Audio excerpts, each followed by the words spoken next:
Remettre en état l'habitation Côte-sous-le-Vent, c'est la mission de ces personnels des formations militaires de la sécurité civile. Alors nous déjà on est arrivé ici, on est le dernier détachement de Irma, donc on est arrivé il y a une semaine exactement.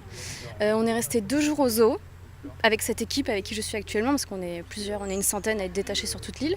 Et cette équipe a fait 2 jours au zoo et là c'est le 2e jour à la vallée des Papillons. Et nous ce qu'on fait c'est qu'on déblaye au maximum les gros arbres afin qu'ils puissent avoir du passage et que le parc puisse ouvrir rapidement, que ce soit pour les touristes ou pour les gens qui travaillent ici, que ça ramène de la vie économique parce que du coup tout le monde est plus ou moins au chômage technique. Ils viennent donc en soutien à des opérations de déblaiement dans les communes ou encore les établissements scolaires.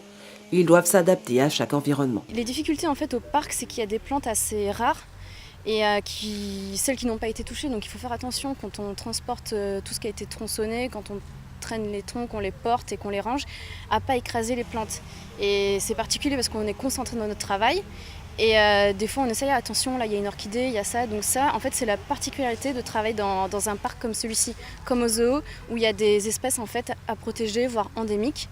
Et en fait c'est juste c'est la seule petite difficulté. Après voilà, nous on connaît notre travail, on est là pour ça, même s'il fait chaud ici, particulièrement humide, et que ça peut être difficile. On est là pour travailler, on est très content de faire notre travail et de porter secours à la population des Antilles.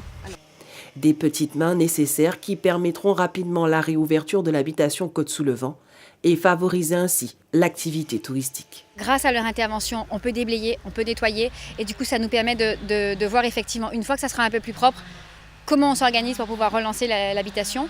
Aujourd'hui, fondamentalement, on travaille sur les vélos volants, puisque les vélos volants, c'était quand même notre attraction qu'on a ouverte unique dans la Caraïbe, qu'on a ouverte le 1er août. Donc là, j'ai notre expert qui est là, qui est en train de revoir celui qu'on entend, qui est en train de tailler des arbres, parce qu'il y a des arbres qui sont tombés sur les câbles. Donc là, on est vraiment sur un audit de ce qui va se passer. Une fois que ce déblai sera fait, on sera dans le nettoyage, le déblayage, la sécurisation des arbres, et puis on nettoie, et puis on ouvre. L'habitation Côte-sous-le-Vent, qui comptabilise 40 000 visiteurs, devrait réouvrir en même temps que la route des Mamelles, vers le 7 octobre, date de la fin des travaux sur l'axe routier.